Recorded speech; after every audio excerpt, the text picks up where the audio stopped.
tao trong bể rồng câu cá để nó nè giờ không rõ nó đó bé mình vừa chế à chế rồi cho mình nhùa nó lò nè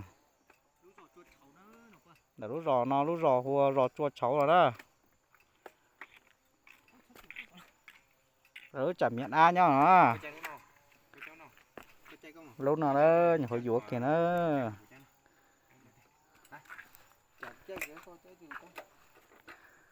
lúc thế nè chơi chia được tiêu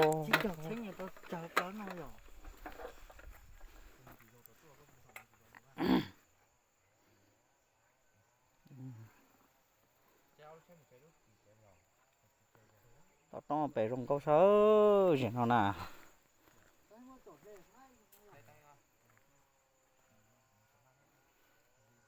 lấy câu cho tứ mà chơi một số có số chế đâu mà muốn lấy tao chế ô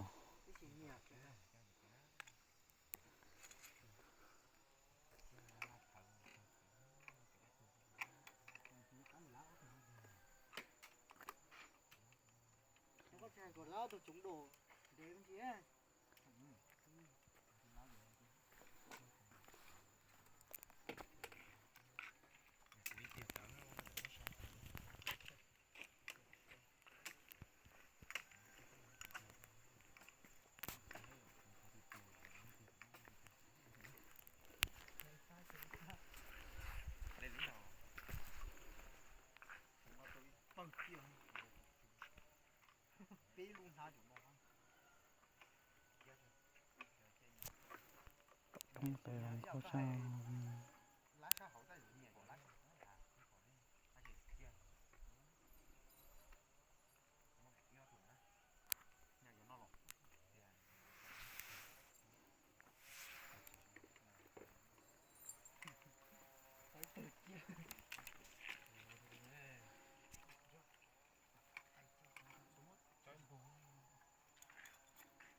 có đầy khẩu trang không? Con này có mò tới đây hết rồi. Con tới mua con này có lúc sau có động nhé. Lúc sau thì có lúc sau có vừa con à. Con đây nó có đầy không? Món đây có lợi. Nói nó quá. Cái nó quá rồi.